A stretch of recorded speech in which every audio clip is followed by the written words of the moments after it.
नमस्कार आदाब, this is सार्थक and you watching the Sunday. अरे अबे क्या अबे साले तेरा नौटंकी अरे नहीं पी रहा। अरे नमस्कार आदाब, दिस इज सार्थक and you watching kiwi presents the Sunday show. तो भाई 20 तारीख की रैली के पहले ही सोनम वांगचुक को जंतर मंतर से उठा लिया गया। Sonam Wangchuk has been forcefully removed from Jantar Mantar.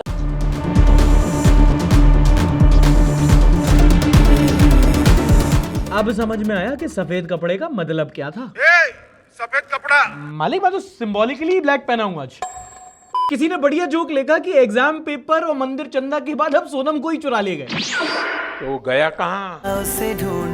Sequence of events as reported by the Indian Express. एक रात पहले ही दिल्ली पुलिस का चीफ बदला। रात को 3 बजे पुलिस वालों को एक इमरजेंसी मॉक ड्रिल के लिए बुलाया गया कि पार्लियामेंट का नया सेशन स्टार्ट होने वाला है, एक मॉक ड्रिल करेंगे। और सुबह 7:30 बजे जैसे ही अभिजीत डिप के कॉमोड पर बैठे पुलिस वाले स्टेज पे खड़े हो गए। और फिर रैंचो राजू के पापा वाली हालत में तो थे ही। मुस्टंडे आए, उठाए, कपड़े में लपेटे, एम्बुलेंस में डाले। हैपेंड कोई कर देना कोई की। अश्लील है ये लोंडा। अच्छा अश्लील सही, पर कम से कम चतुर बहादुर तो निकला। I don't want Funsuk Wangdu to die. वरना एक स्टैंड लेने में रैंचो की बहन हो गई। That is a misconception. Okay. I didn't know about Mr. Sonam. इस इंसान ने सत्यमेव जयते किया था। कैसे मान लूं मैं, how to lose a childhood hero. And guys, throughout my career मैंने जितने भी वीडियोस बनाए हैं, जितने भी इश्यूज कवर किए, I have been mostly neutral. आप जानते हो, बोलते हो, but this is where I take a stand. इतने सारे पेपर लीक, सुसाइड, रेजिग्नेशन की डिमांड और एक अनशन पे बैठे एक बुजुर्ग को ऐसे कॉकरोच की तरह कुचल देना। अगर तुम अब भी न्यूट्रल हो तो अपने आप को इंसान क्यों बोलते हो? गेयरबॉक्स घोषित क्यों नहीं कर देते? इस इंसान को, इस प्रोटेस्ट को, इस मार्च को सपोर्ट क्यों करना है? अब आंखें छोड़ो, अंधों को भी दिख रहा है। पर जो अब भी अंधभक्त हैं, still a benefit of doubt, आओ एक एक करके उनकी आंखें खोलते हैं। क्यों सपोर्ट नहीं कर रहे, क्यों एंटी में है, ये सारे रीजंस दिए गए हैं। पहले तो वो ए पॉलिटिकल लोग जो कहते हैं I don't support the CJP but I support the cause. Don't support the CJP and this is not even sarcasm, I am talking about your choice. आपको सपोर्ट नहीं करना किसी को, नहीं करो उनको। मेरे भी प्रॉब्लम्स हैं अभिजीत दीपके से। जितनी बड़ी इनकी सोशल मीडिया प्रेजेंस थी, अच्छे से यूज करते, आज हर शहर में एक जंतर मंतर होता। Then tell me, if you support the cause, who else is standing for the cause? Remember, लगभग 100 पेपर लीक्स हुए, लाखों करोड़ों जिंदगी बर्बाद हुई है, और आज कौन सा प्रोटेस्ट है जो रेजिग्नेशन की मांग कर रहा है? यही है। ये तो वही बात हो गई कि बाढ़ आई हुई है, मुझे उस पार जाना है, पर मुझे इस ब्रिज का डिजाइन पसंद नहीं है। भाई एक ही ब्रिज है, या तो चले चलो या हरिद्वार बह चलो। बट ये प्रिविलेज का अच्छा है, taking stand out of convenience. We don't support this. Wangchuk है ना, इसलिए फर्क नहीं पड़ रहा। सोनम बाजवा होती तो टिकट लेके जाते तुम जंतर मंतर। दूसरा आर्ग्यूमेंट कि प्रोटेस्ट तो एजुकेशन के लिए ना, तो एजुकेशन पे बात करो। उसमें तुमको इंकलाब जिंदाबाद, जय भीम के नारे क्यों लगाना है? उसमें एलजीबीटी और एथेनॉल के मुद्दे क्यों उठाने? एजुकेशन पे रहो ना। मतलब इससे तो डम आर्ग्यूमेंट हो ही नहीं सकता। अगर सरकार सबकी है, टैक्स सब देते हैं, देश विभिन्नता में एकता पे चलता है, तो मुद्दे भी विभिन्न होंगे ना, एक थोड़ी होगा। यही तो प्रॉब्लम है हमारे एजुकेशन सिस्टम की। इंटेलेक्चुअल बनना है सबको, इंटेलिजेंट किसी को नहीं बनना। इश्यूज इंटरलिंक होते हैं। एजुकेशन सिस्टम इसलिए बर्बाद हुआ क्योंकि करप्शन हुआ। करप्शन होगा तो गरीबी बढ़ेगी, गरीबी बढ़ेगी तो क्राइम बढ़ेगा। वो छोड़ो, गाना सुनते हो ना, बीट पसंद आती है तो क्या लिरिक्स स्किप कर देते हो? इट्स अ पैकेज ना। ऐसे ही एजुकेशन, करप्शन, एक्सट्रीमिज्म और अब तानाशाही सब मुद्दे हैं। एक और आर्ग्यूमेंट कि कांग्रेस के टाइम पे भी तो पेपर लीक होते थे, तब प्रोटेस्ट क्यों नहीं किया, अब क्यों कर रहे हो? क्योंकि मालिक तब मैं स्कूल में था, तब प्रोटेस्ट करने का मतलब बंक मारना होता था। And by your own logic, Congress के टाइम पे करप्शन के लिए प्रोटेस्ट होते थे, तो तुम करप्शन के लिए ही आ जाओ। वो भी तो खत्म नहीं हुआ। एंड द क्लासिक कि इनका Pakistan support, CIA link, Chinese funded, ये सब। महानुभाव, तुम मुझे एक प्रोटेस्ट बता दो, एक पिछले 10-15 सालों में, जिसे नैरेटिव में या तो पाकिस्तान या तो चाइना या तो CIA ने फंड नहीं किया हो। और अगर इतनी आसानी से विदेशी ताकतें एंटी नेशनल्स को फंड कर दे रही हैं, तो फिर नेशनल सिक्योरिटी भी एक मुद्दा है। सफेद कपड़ा पहनने नहीं, पहनाने वाले से ही सवाल पूछने आ जाओ। एक और कि वहां देश विरोधी नारे लगे। यहां तो मैं आपको मनाने भी नहीं वाला, क्योंकि अगर आपने सरकार को देश मान लिया है तो हर विद्रोह देशद्रोह लगेगा। और अगर गुलामी को ही देशभक्ति मान लिया है तो हम हैं देशद्रोही। हमारा वो आइडिया ही नहीं है देश का। हम दोनों अलग देश में रहते हैं, 2 इंडियाज। एक्चुअली 4 हो गया ये तो, but you get my point. देश, देश प्रेम, देशद्रोह का आपका कॉन्सेप्ट थोड़ा हिला हुआ है। आप सर्टिफिकेट देने जरूर आए हो, पर हम लोग को नहीं चाहिए। And the most classic, my personal favourite, वहां एंटी हिंदू बातें हुई और आगे भी प्रोटेस्ट होगा, यही आर्ग्यूमेंट आएगा। तो आपको ना अभी once and for all decide करना पड़ेगा कि आपके लिए हिंदू और हिंदुइज्म के मायने क्या हैं। सीता के पति, नीता के पति एक ही लाइन में है, आप भगवान किसे मानते हो? क्योंकि हमारे लिए पब्लिक ऑफिस होल्ड करने वाला नेता एक कर्मचारी है हमारा, हम उससे जवाबदेही मांगेंगे। और अगर हमारा कर्मचारी तुम्हारा भगवान बन गया है तो जनता का क्रोध तुम्हें देश विरोध लगेगा। बट क्रेडिट वेड्यू, ऐसा नहीं है कुछ एंटी हिंदू नहीं हुआ है पर कहीं और हुआ है। जब रैली में भगवान को मैस्कॉट की तरह नचा दिया गया, जब भक्तों के वोट के बाद उनका चंदा चोरी किया गया और ये भगवा पहन के आतंकवाद फैलाया गया, ये है anti Hindu. This is anti Hindu. Sita का पति बोल के नहीं, राम के नाम पे वोट मांग के उनकी बेइज्जती की गई। तो फिर एक आ जाते हैं कि हिंदू के भगवान का मजाक ही क्यों, मुसलमान के भगवान का मजाक क्यों नहीं बना? अल्लाह के नाम पे डरा के दल्ला का काम किया। पर वो गाना क्यों गाया? वो नाम रहेगा अल्लाह का। पहली बात, वो गाना नहीं है, वो लाइन है फैज अहमद फैज की नज्म हम देखेंगे से। और यहां पाकिस्तान आता है। जब जिया उलक ने तानाशाही की और बोला कि कोई साड़ी नहीं पहनेगा, तो इकबाल बानो साड़ी पहन के ही ये गाना गाया था। जब जुल्मों सितम के कोहे गिरा रूई की तरह उड़ जाएंगे, हम महकूमों के पांव तले जब ताज उछाले जाएंगे, जब तख्त गिराए जाएंगे, बस नाम रहेगा अल्लाह का जो गायब भी है हाजिर भी, मंजिर भी है नाजिर भी। गाने का कॉन्टेक्स्ट नहीं, उसका सेंटिमेंट देखो। एक और गाना है, पता नहीं किस रूप में नारायण मिल जाएंगे, निर्मल मन के दर्पण में हम राम के दर्शन पाएंगे। ये मैं अपने मुसलमान दोस्तों के साथ गाता हूं। इसमें धर्म की बात नहीं है, चरित्र की बात है। तो क्या ये एंटी मुस्लिम हो गया? घंटा नहीं। पर इतनी क्रिटिकल थिंकिंग आपको एजुकेशन सिस्टम सिखा ही नहीं पाया, और ये मेरा मुद्दा है, इसलिए मैं जाऊंगा। फिर एक और आर्ग्यूमेंट दिया जा रहा है कि अगर जनता का मुद्दा है तो कोई भी आ जा रहा है, किसी को भी स्टेज दे दिया जा रहा है। And here I can't argue, क्योंकि जब फीचर को ही बग मान लिया जाए तो आप क्या कह दोगे? सबको आना चाहिए। अगर आप कहो कि ऑपोजिशन वाले आ गए तो अब क्रेडिबिलिटी नहीं बची, नहीं भाई, क्रेडिबिलिटी बड़ी। ऑपोजिशन भी तो हमारी ही है। स्वरा से लेके कंगना तक, सुधीर से लेके रवीश तक, सारे स्पेक्ट्रम के लोगों को आना चाहिए। क्योंकि बच्चे सबके पढ़ते हैं, सबके पेपर देते हैं। पेपर लीक हुआ तो रेजिग्नेशन की डिमांड सबको करनी चाहिए। It's as simple. और आपको अभी भी लग रहा है कि जिनका सेंटिमेंट जुड़ा है वो सरकार के खिलाफ नहीं, पार्टी के खिलाफ है, तो ये लो, केजरीवाल गधा है कि इतनी लेट आया, और राहुल गांधी उससे बड़ा गधा है कि अभी तक नहीं आया। वो एक स्टेटमेंट तक नहीं देंगे, इस पे अलग से छात्रों की गूंज करेंगे। क्यों? क्योंकि सोनम वांगचुक क्रेडिट ना ले जाए। अरे कितना ही बचा है क्रेडिट तुम पर? अगर बीजेपी ऑपोजिशन में होती ना तो दीपके के गाल से स्याही निकाल के अंगूठा लगा के थाल में सजा के एजुकेशन मिनिस्टर ने रेजिग्नेशन दिया होता। जनता की आंखें खोलने के लिए एक आदमी को लद्दाख से आके 20 दिन तक अनशन करना पड़ा, और ये लोग अभी भी क्रेडिट ही खेल रहे हैं। निकम्मी सरकार, निकम्मी ऑपोजिशन, वी डिजर्व दिस। और हां, अगर निकम्मी ऑपोजिशन आपका मुद्दा है तो उसको ही लेके प्रोटेस्ट करो, पर प्रोटेस्ट करो 20 तारीख को प्रोटेस्ट करो। मैं तो करूंगा।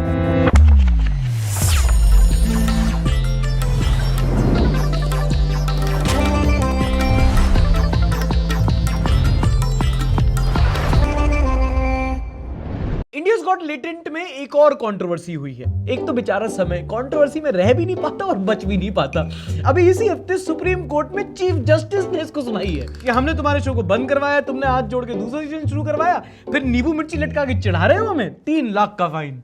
और सुनो, there is no genuine apology. Samay Raina, he's supposed to be a youth icon, and I shudder to think that these are the kind of icons who are presenting this. No, our youth has better icons, गिरा हुआ आदमी हूं मैं तो। ऐसा लग रहा है जैसे किसी सोसाइटी के क्लब मीटिंग में अंकल आंटी बैठ के बिचिंग कर रहे हैं कि हाँ आजकल के बच्चे तो बहुत बिगड़ गए, ये तो किसी की नहीं सुनते, मजाक उड़ाते हैं। खैर, लेटेस्ट एपिसोड में एक लड़की है मेंस हेटर, और उसको सुनने के बाद समझ में आया कि बड़े बुजुर्ग क्यों कह गए हैं कि औरत ही औरत की सबसे बड़ी दुश्मन होती है। I am a man hater. Basically मुझे मर्दों के ईगो का मारना बहुत ज़्यादा पसंद है। मुझे कोई जाति पाति से प्रॉब्लम नहीं है, बट आई जेन्युइनली हेट मर्द जात। भाई ने आता क्या, मुझे मर्द देख के लगता है अच्छी मर्द। How does your dad feel about this? I genuinely hate him. I've told him कि यार you know. And as a feminist myself, दोस्तों प्लीज, मतलब ये फेमिनिज्म का एग्जाम्पल नहीं है, ये फेमिनिस्ट नहीं है, ये एक सूडो है। सूडो की स्पेलिंग नहीं आती होगी इसको। ये एक एंटी फेमिनिस्ट है। अब एक सूडो फेमिनिस्ट क्या होता है, हिंदी में कहते हैं इसको भेड़ की खाल में भेड़िया।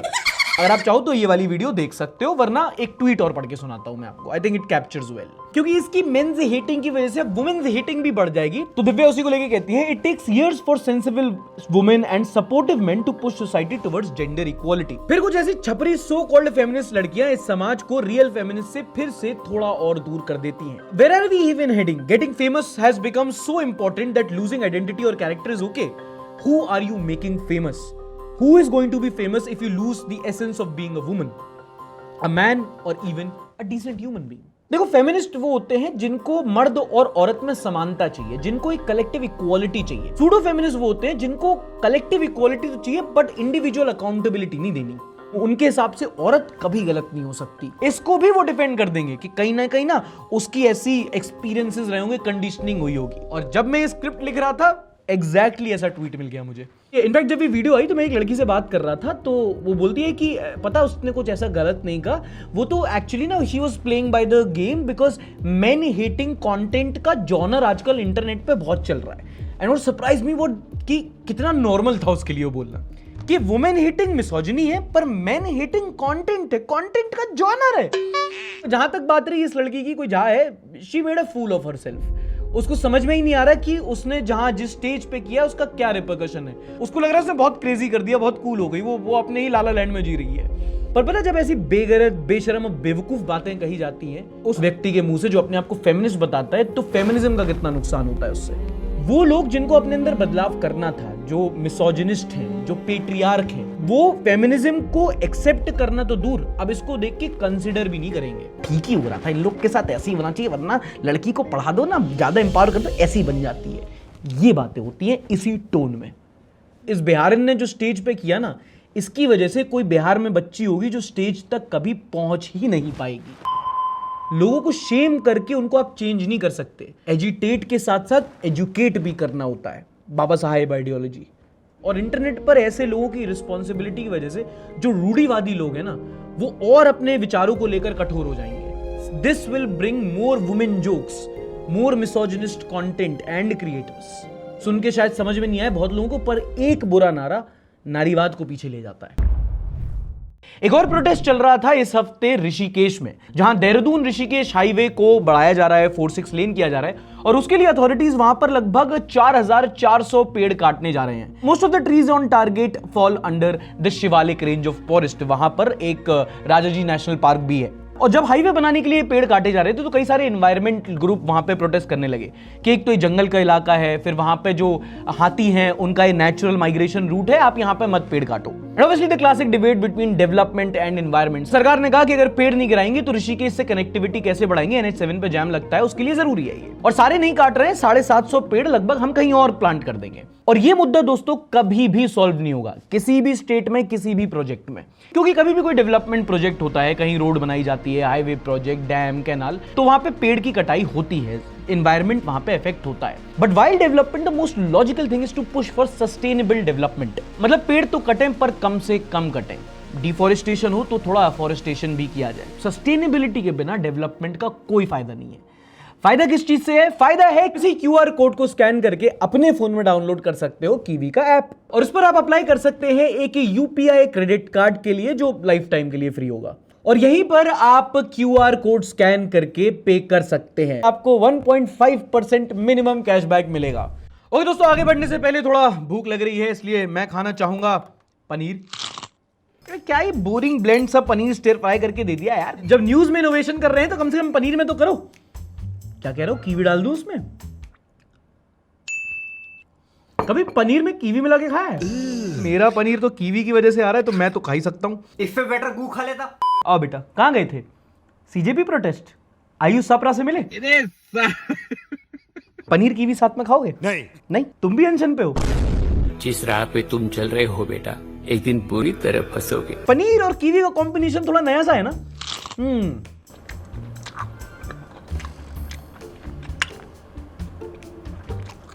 It's good. But you know what's better? It's making your everyday UPI payments using your credit card. And you know what's even better? Getting a cashback on it. हाँ, आप अपने क्रेडिट कार्ड से भी UPI पेमेंट्स कर सकते हो, और ये सब पॉसिबल है with kiwi RuPay credit card. आजकल हम लोग UPI का इतना यूज करने लगे हैं कि हर रोज या तो कैब की पेमेंट करते हुए, या कुछ खरीदते हुए, या ऑनलाइन पेमेंट करते हुए हम UPI का इस्तेमाल करते हैं। पर UPI आपके डेबिट कार्ड से लिंक होता है, जो आपके सेविंग्स अकाउंट से पैसा कटता है। लेकिन हम सबके पास एक क्रेडिट कार्ड भी होता है जिसमें कितने सारे कैशबैक, बोनस पॉइंट्स और बैंक वाले कितने फायदा बताते हैं, पर हम क्रेडिट कार्ड कितना ही पे कर पाते हैं। उसमें तो उल्टा नुकसान होता है, कहीं बैंक वाले कहते हैं 2-3% एक्स्ट्रा लगेगा। But kiwi RuPay credit card से आप अपने क्रेडिट कार्ड को यूज करके UPI पेमेंट कर सकते हैं, उससे आपको आपके सेविंग्स अकाउंट से भी खर्चा नहीं करना पड़ेगा और तो और मिनिमम 1.5% का कैशबैक भी मिलेगा। सही कह रहा हूं ना? 20 तारीख को चलोगे? तुम यहां नहीं चल रहा है, वहां क्या चलोगे? चलो। इस सज्जन को क्या तकलीफ है भाई? Okay, talking about the FIFA world cup final. जब तक आप ये वीडियो देख रहे होगे तब तक फाइनल मैच हो चुका होगा। वर्ल्ड कप विनर कौन है आपको पता लग चुका होगा, पर that gives me an opportunity to play the guessing game. देखो, स्पेन अर्जेंटीना अपने आप में फंडामेंटली थोड़ी डिफरेंट टीम है। स्पेन ओवरऑल पूरी बहुत कंप्लीट टीम है, बहुत बैलेंस गेम खेलते हैं, and that is why I think Spain can win this. However Argentina में भी अल्वारेज हो गया, मेसी हो गया, दो अच्छे स्ट्राइकर है, पर उनका पूरा गेम मिडफील्ड से बनता है। तो having the dynamic set, the difference won't be Messi और Lamine Yamal, it would be Argentina के डिफेंडर्स। पता नहीं, मैं इतना फुटबॉल फॉलो नहीं करता, बस गेसिंग गेम किया है। बट अभी के लिए if I have to predict a winner, the heart says Messi, the mind says Spain. Comment section में बताओ दिल और दिमाग की जंग में कौन जीता। अच्छा, तुम्हें ये याद है राजीव तलवार इन द कोर्ट रूम? ये दे देना सीजीआई। इतना सब करने के बाद भी सुप्रीम कोर्ट ने कॉन्टेम्प्ट नहीं लगाया था, बोला था बेचारा है, उसको नादान है, कुछ नहीं पता, और उस पर कोई भी प्रोसीडिंग इनिशिएट नहीं की थी। छोड़ दो। बट फिर लोगों ने बोला कि ऐसे कैसे यार, कोर्ट के अगर आप ऐसे कोई प्रेसिडेंट सेट नहीं करोगे तो हर वगैरह आके कोर्ट की बेइज्जती करके चला जाएगा। तो जिसको मेंटल बोला जा रहा था, बाद में बताया कि बिल्कुल ठीक है, बिल्कुल उसको मेंटल अस्पताल ले जाने की जरूरत नहीं है, और अगर वहां ले जाने की जरूरत नहीं है तो जेल ले जाया जा सकता है, अरेस्ट कर दिया गया। ईद तो साला होना ही था, हाथी के दांत दिखाने के कुछ और खाने के कुछ और। ठीक है, हमारे जजेस थोड़े से खाते पीते घर के हैं, इसका मतलब थोड़ा आप उनको हाथी बोलेंगे। क्या जमाना आ गया है, दलाल को दलाल भी नहीं बोल सकते। Bro, who stopped you from commenting on Sudhir Chaudhary? In democracy, not netas, nor police, nor babus, but only institution is responsible for fall of a nation from greatness to a banana republic. Guess which one? All of the above. अभी फिलहाल चर्चा गर्म है कि इस पूरे घटना पर एकता कपूर एक सीरियल बना रहे हैं और इस आदमी को प्ले करेंगे अक्षय कुमार, जिसका नाम होगा क्योंकि लॉयर भी कभी अक्यूज था, या ससुराल प्रबल का। मैं नहीं मानता। बहुत कम ही होता है जब एक कोर्ट को दूसरा कोर्ट कॉल आउट करे। एक कंट्रोवर्शियल डिसीजन आया पटना हाई कोर्ट से, जिसका संज्ञान सुप्रीम कोर्ट ने लिया और कहा कि भैया ऐसे सब बातें बोलने से जरा थोड़ा सा आप केयरफुल रहो, आप कोर्ट हो, प्रेसिडेंट सेट करते हो। ऐसा क्या कह दिया पटना हाई कोर्ट ने? अब एक ग्रुपिंग स्टेशन के केस में सुनवाई हो रही थी, जिसमें कोर्ट ने कहा कि अगर किसी औरत का सलवार खींचा है, उसके प्राइवेट चेस्ट एरिया के साथ किसी मर्द ने छेड़छाड़ की है, that does not amount to attempt to, बल्कि it falls under section 354 which is outraging a women's modesty. अब यहां ना बहुत कॉम्प्लेक्स मसला है, थोड़ा समझने की कोशिश करना।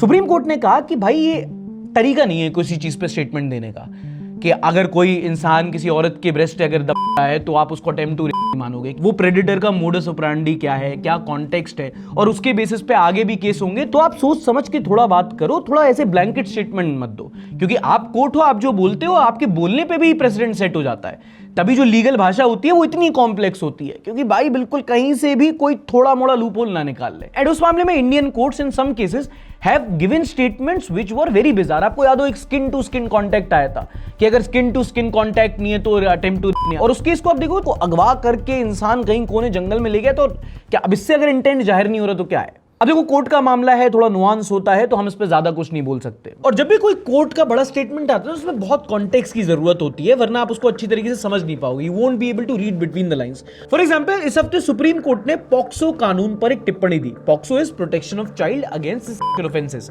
बच्चों के खिलाफ अगर कोई दुष्कर्म करता है तो उसके लिए पॉक्सो लगता है। अब इस हफ्ते Supreme Court has question the use of POCSO in consensual adolescent relationship, मतलब 15 से 18 साल में जब वो लग जाता है। और सुप्रीम कोर्ट ने कहा कि कई बार वो ऑनर का भी होता है, मतलब जब विक्टिम या अक्यूज 15 से 18 साल की उम्र में होता है, उन्हें कई बार है कि फैमिली अपने ऑनर को प्रोटेक्ट करने के लिए झूठा आरोप लगा देती है। और इसमें आपको कॉन्टेक्स्ट समझना पड़ेगा कि कई बार होता है, तो इसको अंग्रेजी में कहते हैं यंग लव। कई बार क्या होता है कि 11-12 स्कूल में या फिर कॉलेज के फर्स्ट ईयर सेकंड ईयर, जब बच्चे 18 साल के नहीं होते but they experience their first encounter, तो उसमें कई बार बच्ची भी माइनर होती है, लड़का भी माइनर होता है। एंड अमूमन लड़के की उम्र लड़की से 1-2 साल ज्यादा होती है, तो कई बार ऐसा भी देखा गया है कि लड़की की उम्र 17 की है लेकिन लड़का 19 का है, लेकिन स्टार्ट तब हुआ था जब दोनों माइनर थे। तो ऐसे में पॉक्सो धारा का मिसयूज हो सकता है। इसको विदेशों में काउंटर लॉ से टैकल किया जाता है, जिसको कहते हैं रोमियो एंड जूलियट लॉ। कभी पढ़ना इसके बारे में।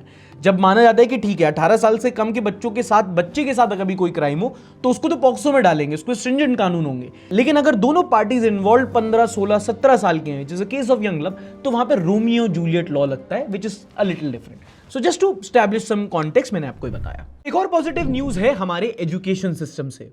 लेट मी रिपीट, मेरे को खुद विश्वास नहीं होता। एक और पॉजिटिव न्यूज है एजुकेशन सिस्टम से। वाओ, अच्छे दिन। सेंटर का प्लान है कि छठी कक्षा से एज अप्रोप्रिएट अडोलेसेंट एजुकेशन यानी कि सेक्स एजुकेशन बच्चों को दिया जाएगा। मतलब कॉम्प्रिहेंसिवली हमारे अब स्कूल में बच्चों को सेक्स एजुकेशन सिखाया जाएगा। अभी सेक्स एजुकेशन के मामले में हमके क्या सिखाया जाता है पता है आपको? 8th की बायोलॉजी में एक चैप्टर होगा, उसमें वो ओवरी और पीनस बने होते हैं। चैप्टर पढ़ाना समझाना तो दूर की बात, मैम को डायग्राम ड्रॉ करने में मौत आ जाती है। अगर कोई वर्कशॉप देनी होती है तो लड़कों को अलग दी जाती है, लड़कियों को अलग दी जाती है। हालत इतना टैबू बना दिया कि स्कूल में भी अगर बच्चियों को सैनिटरी पैड मांगना होता है तो जाके बोलती है मैम प्लीज, वहां लड़के बैठे हैं तो आई कांट। तो जब एडोलेसेंस में इतनी कोर सेक्स एजुकेशन को टैबू माना जाता है तो फिर क्या सिस्टम से फ्रस्ट्रेटेड टीनेजर ही निकलते हैं। इसीलिए अब कोशिश की जा रही है कि इन सब चीजों से टैबू हटाया जाए और उनको कॉम्प्रिहेंसिवली पढ़ाया जाए। मतलब कि puberty, hygiene, body awareness, good touch, bad touch, gender equality, private space क्या होता है, कॉन्सेंट क्या होता है, वो चीजें जो कई लोग कॉलेज से या स्कूल के बाहर की किताबों से सीखते हैं, अपने लाइफ एक्सपीरियंसेस सीखते हैं, वो उनको स्कूल में ही अगर सिखाने लगे तो सिर्फ लड़के लड़कियों की नहीं पूरी सोसाइटी में चेंज आ सकता है। कई सारी बड़ी मैक्रो लेवल की प्रॉब्लम्स हैं, women safety, harassment, child pornography, बहुत चीजें सॉल्व हो जाएंगी अगर हम बच्चों को स्कूल में ही इन सब चीजों के बारे में सिखाने लगे। And that to me is positive news. तो यूएस ईरान में नेगोशिएशन हो गया है, बस नेविगेशन नहीं हो पा रहा। हाँ, जो वॉर शुरू हुआ था वो चूहे बिल्ली का खेल बन गया है। आपको पता होगा यूएस ईरान का सीज फायर खत्म हो गया है लेकिन वॉर अभी भी चल रहा है। या if you are thinking this doesn't make sense, you are right. इस हफ्ते यूएस ने ईरान पर फिर से नेवाल ब्लॉकेड इंपोज कर दिया कि शिप नहीं जाने देंगे। फिर से आ गए रे बाबा, इधर जहर खाने का पैसा नहीं है तो जा रे जा। और स्ट्रेट ऑफ हॉर्मुज से पास होने वाली शिप्स पर हम 20% का कार्गो फी लगाएंगे। ट्रम्प भैया ट्वीट करके कहते हैं the USA will be from this point onward known as the guardian of the Hormuz strait but as such and as a matter of fairness will be reimbursed at the rate of 20% on all cargo ship. हम क्रांति लेने आए हैं पर थोड़ा tax भी ले लेंगे तो क्या चला जाएगा। भाई आप ट्रम्प हो, गडकरी थोड़ी के टोल टैक्स ले रहे हो। And again cat and mouse, यहां इन्होंने धमकी दी, वहां ईरान ने धमकी दी कि तुम टोल लगाओगे तो हम पूरा मिडिल ईस्ट का तुम्हारा एक्सपोर्ट ब्लॉक कर देंगे। उन्होंने कहा ओके ओके ठीक है, नहीं लगाएंगे। ईरान ने पड़ोसी कंट्रीज के यूएस बेसिस पे फिर अटैक कर दिया। हाँ, इट्स लाइक कि पुरानी न्यूज है, बस कॉपी पेस्ट करते रहो हर हफ्ते। और अगर तुम्हें मिडिल ईस्ट का थोड़ा सा पॉलिटिक्स पता हो तो ईरान की प्रॉक्सी है हाउथीज, उन्होंने उनको बोल दिया कि इन्होंने यहाँ अगर नेवाल ब्लॉकेड किया तो वहां तुम रेड सी ब्लॉक कर देना। Okay, if you do not understand, in the simplest of terms, international level पे दो major players international trading routes पर धप्पा स्पाइस खेल रहे हैं। और अगर आपके दिमाग में है कि यार ये क्यों खत्म नहीं हो रहा, चला ही आ रहा है, इतना इफेक्ट हो रहा है, हमारे यहाँ की गैस सिलेंडर महंगी हो गई, ये वॉर क्यों खत्म नहीं कर पा रहे, तो जॉनी हैरिस ने इस पे एक अच्छा वीडियो बनाया है where he has analysed and बताया कि क्यों US super power, Iran regional player, फिर भी ये खत्म क्यों नहीं हो रहा। Recommendation of the week, do watch this video. Banaras के कैंट स्टेशन के पास 5 लोग राह चलते लोगों को छेड़ रहे थे। फिर वहां के एंटी रोमियो स्क्वाड को सूचना मिली, वो मौके पर पहुंचे और 5 को धर दबोचा। पर एंटी रोमियो स्क्वाड से गलती हो गई क्योंकि यहां तो जूलियट निकली जो मर्दों को छेड़ रही थी। Women in male dominated field. पुरुष के ऊपर हम लोग चढ़ के बात करते हैं, अबे जो तुम ऐसे हो। लड़की आप सरेआम लड़कों को छेड़ रही हैं। अरे देवियों, कंधे से कंधा मिलाने की बात हुई थी, आपने तो हमारी कमर कस दी। हमारी चोरियां चोरों से कम है के? जरूर लड़कों ने कुछ पहन के उकसाया होगा, ताली सिर्फ एक हाथ से थोड़ी बजती है। It's her choice. And notice में लड़कियां नहीं महिलाएं बोल रहा हूं क्योंकि इनमें से एक 27 साल की थी और 4 40 साल की। 5 महिलाओं को गिरफ्तार किया गया है जो सार्वजनिक स्थलों पे पुरुषों को देख के अश्लील इशारे कर रही है। छी, शर्म नहीं आती? तुम्हारे बेटे की उम्र का है वो। Women in multiverse of madness. मेरा देश बदल रहा है, आगे बढ़ रहा। क्या हो गया, लड़की है, गलती हो जाती है, इसमें क्राइम क्या है? टेल द होल स्टोरी ना। लड़के बाहर क्यों गए थे, क्या पहना था, छेड़खानी करी तुम। पता नहीं इन हफ्सी औरतों के घर में भाई बाप है कि नहीं। तेरे घर में बाप भाई नहीं है क्या? तुम देख रहे हो जनता में क्या हर्षोल्लास का माहौल है। सब कह रहे हैं क्या लड़के छेड़ दिए गए, क्या लड़के, क्या लड़की, लड़के छेड़ दिया है। क्या ये है आपका इक्वालिटी? फिलहाल सिगरा थाने में मामला दर्ज करके सबको अंदर भेज दिया गया है। अगर आपका कोई कोर्ट केस चल रहा है तो जीतने की निंजा टेक्निक वकील हटा दो, तांत्रिक रख लो। कौन है ये लोग, कहाँ से आते हैं? कर्नाटका के चिकाबल्लापुर में मंजुला नाम की औरत का अपने भाई के साथ प्रॉपर्टी डिस्प्यूट चल रहा था। केस कोर्ट में पहुंचा, जज साहब को सुनवाई करनी थी। अब नॉर्मली एक इंसान अच्छा वकील करता, but Manjula was kind of Manjulika. इन्होंने कहा कि मैं ऊपर वाले से ही सेटिंग कर लूं। तो सुनवाई के 20 मिनट पहले वो कोर्ट रूम में घुसी, जज की कुर्सी के पास गई, कुछ मंत्र फूका और सफेद सरसों के दाने छिड़क दिए कि जज साहब वश में आ जाएं। उस दिन कोर्ट रूम में क्या हुआ ये तो पता नहीं, पर रात में जज साहब के घर में आवाजें सुनाई दे रही थी। Now in her defense, her advocate takes the plea, Your Honor, she is doing so to free the court from negative energy. She is protecting you for the best interest of all. जब मेरे पे case हो ना, मुझे ये वकील चाहिए। फिर क्या, सीसीटीवी फुटेज चेक हुई, अपनी मंजुलिका पकड़ी गई, एडमिनिस्ट्रेटिव ऑफिसर ने कंप्लेन दायर की और फिर ब्लैक मैजिक एक्ट के तहत इन्हें कस्टडी में ले लिया। But now of topic for a country which talks of scientific temper, black magic act को ज्यादा नहीं हो गया? बट ठीक है, जहां फ्रीजर में भोले मान लिए जाते हैं, हाँ कोई बड़ी बात नहीं। आपने विकी डोनर देखी होगी, अब देखो भिकी डोनर। हैदराबाद के सिकंदराबाद में एक प्राइवेट क्लिनिक पकड़ा गया जिनका बिजनेस मॉडल बिल्कुल अलग था। ये एक प्राइवेट स्पर्म बैंक था जो अपनी एफडी आसपास के भिखारियों से बनवाता था। हाँ, आसपास के भिखारियों को पकड़ते, उनको क्लिनिक लाते, पहले उन्हें बिरयानी खिलाते, फिर उनका रायता निकालते।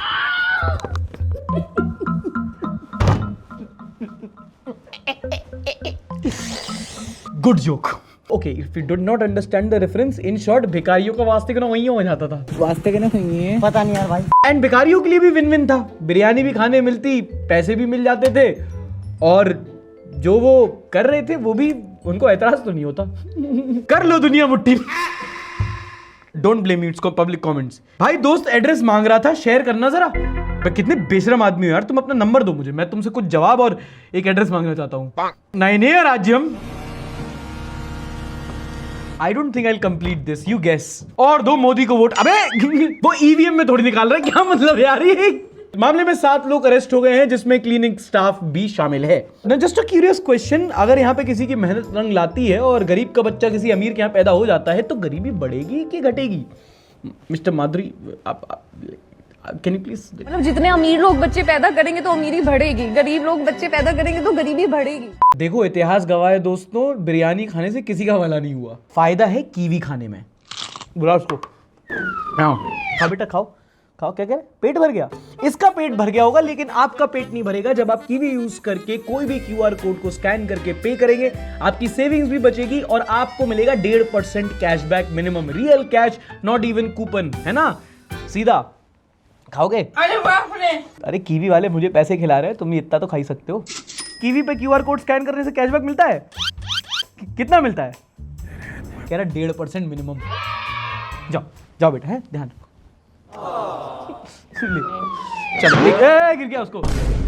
एंड कोई भी इसमें ज्वाइनिंग चार्ज नहीं है, कोई ईयरली एनुअल सब्सक्रिप्शन, कुछ चार्ज नहीं है। Life time free credit card होता है। डाउनलोड करो, लिंक करो, केवाईसी करो और यूज करना शुरू करो। कहीं भी पे कर सकते हो, आप कैब वाले को पे कर सकते हो, राशन का सामान लेने जाओ वहां पे कर सकते हो, पनवाड़ी की दुकान पे भी पे कर सकते हो। You know what I mean. हाल ही में शोले पिक्चर का बंगाली रीमेक हुआ है, पर शूटिंग हुई एमपी में। यहां पर एक आदमी बीएसएनएल टावर पर चढ़ गया और उतरने का नाम ना ले। बारिश आई, धूप आई, वो घंटों हफ्तों ऊपर ही चढ़ा रहा, लेकिन नीचे आने का नाम ना ले। वहां के लोग भी परेशान, अथॉरिटीज आई, उन्होंने कहा listen listen please get down. किसी ने कहा उसको अंग्रेजी नहीं आती होगी, तो लोग बोले ठीक है उतर जाओ। हिंदी भी नहीं आया, फिर बुंदेलखंडी बोली, तो उन्होंने कहा हो सकता है गूंगा हो। उन्होंने साइन लैंग्वेज भी ट्राई किया, वो नहीं उतरा। बड़ी वियर्ड सिचुएशन हो गई। आदमी टावर पे चढ़ा है, नीचे पुलिस दम सराज खेल रही है। फाइनली मशक्कत के बाद नीचे उतरा और उससे जब पूछा गया कि क्यों नहीं उतर रहे थे, तो बोला अमार मौन कोर्चे ना। तब सबको रियलाइज हुआ कि अबे बंगाली तो ट्राई की ही नहीं। ओरे सब्जी, बारी मिस्टेक हो गया। मुझे लगा इसको भी टावर चैलेंज करना है अपनी गर्लफ्रेंड के लिए। पॉसिबल। अच्छा पता ये चढ़ा क्यों था? क्योंकि इसे किसी ने बोल दिया था कि बाहर ना वो किडनी निकालने वाली गैंग घूम रही है, तो ये काफी डर गया। इसने भीड़ आते देखी, सीधी टावर पे चढ़ गया। बाकी सब इसकी जान की चिंता कर रहे थे, ये अपनी किडनी की। अरे दादा तुम की करछे, तुम्हें क्यों बोका चोदा? एमपी की पुलिस है ना, रचना भाभी सही कहते हैं, इन्होंने काम ढंग से नहीं किया होगा अपना। आखिर मुझे कब तक इंसाफ मिलेगा, मैं पूछना चाह रही हूँ। एक बार बिरयानी ऑफर करके देते, जैसे ही नीचे आता पकड़ लेते, फिर किडनी नहीं कुछ और नहीं। अच्छा, हाल ही में 56th इंटरनेशनल फिजिक्स ओलंपियाड हुआ, जिसमें लगभग 87 देशों के 380 ब्रिलियंट स्टूडेंट्स गए और इंडिया के पांचों छात्रों को वहां पे गोल्ड मेडल मिला है। अब इंडिया के स्टूडेंट्स को फिजिक्स ओलंपियाड में गोल्ड मिला है, ये न्यूज मैं तुम्हें बता सकता हूं। किस लिए मिला है ये बता देता तो मैं खुद फिजिक्स में पास नहीं हो जाता। बच्चों के नाम है कनिष्क जैन, रिद्धेश आनंद बेंडले, ऋषित गर्ग, श्रेष्ठ सुरैया और स्वरित जोशी। प्रधानमंत्री ने ट्वीट करके इनको कांग्रेचुलेट भी किया। जब हम कॉल आउट करते हैं उन मीडिया ऑर्गेनाइजेशंस को जिन्होंने अपनी असमत बेच के दलाली करी पूरे टाइम, तो उन लोगों को भी अप्रिशिएट करना बहुत ज्यादा जरूरी है, जो इतने टफ टाइम में भी इमरजेंसी का ही टाइम समझ लो ये, जहां पे वो अच्छी जर्नलिज्म कर रहे हैं। दैनिक भास्कर, नव भारत टाइम्स और अंग्रेजी में बोलो तो इंडियन एक्सप्रेस उनमें से है। इस हफ्ते दैनिक भास्कर अखबार में 2 बढ़िया इन्वेस्टिगेटिव रिपोर्ट छपी हैं। पहली खबर है राजस्थान से। Street lighting national programme SLNP के तहत शहरों में लाइटिंग होनी थी। 14.5 लाख LED लाइट्स लगनी थी सड़कों पर। अब थोड़ा सा तो मैं ब्रेक लेके समझाता हूं कि जब सरकारी टेंडर्स कामों में स्कैम होता है तो इसका मतलब ये नहीं कि काम हुआ नहीं और पैसे ले लिए, बस ये है कि पैसे सैंक्शन हुए, बस लो क्वालिटी का काम किया और बिल ज्यादा का बनाया। जैसे LED लाइट बताया कि हमने एक LED लाइट 200 रुपए की लगाई है, इतने का सरकार को बिल किया, लगेगी 20 रुपए की। ऐसे ही यहां पे हुआ। जब दैनिक भास्कर के रिपोर्टर्स ने जयपुर में देखा कि वहां कौन सी लाइट्स लगी हैं, तो बताया गया था कि भाई हम बजाज की, फिलिप्स की, मतलब ब्रांडेड लाइट्स लगाएंगे वहां पर। लेकिन रियलिटी में लैंप्स के अंदर चाइनीज लाइट्स लगी हुई थी। अब ब्रांडेड बजाज वर्सेस चाइनीज में प्राइस का कितना अंतर होता है? दिवाली में झालरें तो सबने खरीदी हैं। अरे साला तो अलगे फ्रॉड चल रहा है। अच्छा, लीच यही नहीं रुकते। एक बार लाइट लग गई, फिर एक और बिल फाड़ा जाता है मेंटेनेंस के नाम का। तो पहले एक प्राइवेट कंपनी मेंटेनेंस करती थी, 25 रुपए पर लाइट को मेंटेनेंस चार्ज लेती थी। म्युनिसिपालिटी ने कहा कि नहीं, अब हम अपने आप से करेंगे। अपने आप से करेंगे क्यों? क्योंकि तुम अच्छे से नहीं कर पाते, तुम 25 रुपए मजार काम नहीं करोगे, हम 40 से लेके 80 रुपए तक लगा सकते हैं, बढ़िया काम करेंगे। और खड़े रहे भाई, 1.5 साल भी नहीं हुए थे और लाइट्स के मेंटेनेंस पे म्युनिसिपालिटी ने टैक्स पेयर का 13 करोड़ रुपए खर्च कर दिया। 13 करोड़ इंस्टॉलेशन में नहीं लगा है, मेंटेनेंस 1 साल में। जयपुर म्युनिसिपालिटी वालों 80 लाख रुपए महीना मेंटेनेंस। मानसरोवर रोड पे सिया खुदाई थी शैंडलियर साफ करने। तुमने एग्जाम स्कैम सुना था, अब मार्क्स स्कैम सुनो। भास्कर की दूसरी रिपोर्ट आई उत्तर प्रदेश से, जहां पे बोर्ड एग्जाम के रिजल्ट आए। रिजल्ट के बाद कुछ लोग होते हैं जो कहते हैं कि हमारी रीचेकिंग हो। मोडस ऑपरेंडी बहुत सिंपल था। जैसे ही कोई बच्चा रीवैल्यूएशन के लिए अपना एप्लीकेशन डालता था, इनके पास डिटेल पहुंच जाती थी, फिर वहां से कॉल किया जाता था। कॉल किया, वो माने नहीं, और प्रूफ के लिए दूसरे बच्चों की मार्कशीट भेजते थे कि देखो ये पहले इसके इतने नंबर थे, हमने इसके इतने बढ़ा दिए, अब तुम्हें बढ़वाने हो तो लो पैसे दो। और एक बार डील फाइनल हुई तो यहां से नंबर आए, वहां से नंबर बढ़े। और ऐसे सड़े हुए एजुकेशन सिस्टम के खिलाफ जब कोई प्रोटेस्ट पे बैठता है तो वहां से आवाज आती है कि एंटी हिंदू नारे क्यों लगे, ये हिंदू के ही बच्चों की जिंदगी बर्बाद हो रही है। पर पता है, इस पे भी कैंपेन चल जाएगा। कल एक पत्रकार नेशनल टीवी पे खड़ा होकर बोलेगा कि देखिए ये तो डिजिटल इंडिया का प्रमाण है। टेलीग्राम पे पेपर आपके पास आ जाता है, व्हाट्सएप पे नंबर बढ़ जाते हैं। एनटीए किसी भी तबीले में एग्जाम सेंटर ले, आपको तो घर से बाहर निकलने की जरूरत नहीं है, गूगल मीट पे एग्जाम हो जाएगा। Okay, next news is from Orissa. Orissa के पुरी में एक जगन्नाथ यात्रा होती है। हर साल जगन्नाथ भगवान को उनके मंदिर से निकाल करके एक यात्रा के लिए रथों पर ले जाया जाता है। 3 चैरियट्स या फिर रथ वहां पे ले जाए जाते हैं। बहुत बड़ा फेस्टिवल होता है ये। आई थिंक कोई भी रिलीजियस इवेंट में महाकुंभ के बाद ये लार्जेस्ट ह्यूमन गैदरिंग होती है in a single place. I think 2024 की रथ यात्रा हम लोगों ने भी कवर की थी। इस साल भी जगन्नाथ यात्रा में लगभग 9 लाख श्रद्धालुओं की भीड़ आई, एक ही जगह एकत्रित हुए। पुलिस ने पूरी कोशिश की अपनी तरफ से कि क्राउड को मैनेज किया जा सके, लेकिन एक साथ इतने लोग आ जाए तो कई बार मैनेज नहीं हो पाता। कुछ वीडियोस बाहर आई जहां पे बहुत सारे लोग एक साथ इकट्ठे हो गए, लगभग 100 लोग इंजर्ड हो गए और स्टैम्पीड में 2 लोगों की मौत हो गई। एंड दोस्तों, you can agree but because I have witnessed this event, इतने सारे लोग आते हैं और एक वो मेन स्ट्रीट है ना, वो थैंकफुली बहुत बड़ी है, बहुत चौड़ी है, जहां से रथ निकलते हैं तो बच जाते हैं, वरना अगर वो पतली होती तो पता नहीं क्या ही होता। बट फिर भी इतने सारे लोग एकत्रित होते हैं एक ही जगह पे एक ही दिन में कि कई जगह ऐसी होती हैं जहां पे स्टैम्पीड की सिचुएशन बन जाती है। और पुलिस प्रशासन वहां पे बहुत अच्छा काम करता है अपनी जगह पे। बहुत सारे एनजीओज होते हैं, कंपनीज होते हैं जो अपने शिविर लगाते हैं, टेंट्स लगाते हैं, वो हाइड्रेट करने की कोशिश करें। और इस टाइम पे ना वहां पे बहुत उमस भी बहुत हो जाती है। तो आई नो 100% सब कुछ सही नहीं जा सकता, पर ये जो 2 लोग जिनकी मृत्यु हुई उनके लिए भी किसी को अकाउंटेबल होना पड़ेगा। इस हफ्ते प्रधानमंत्री मोदी ऑस्ट्रेलिया के दौरे पे थे और जैसा होता है वहां गए, एक स्टेडियम में उनका भव्य समारोह हुआ, लोग आए, मीम्स वगैरह बने।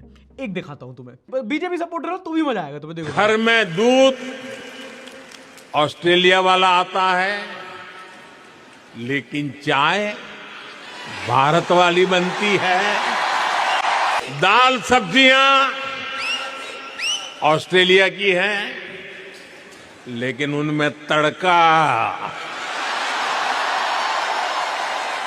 देसी मसालों का ही लगता है।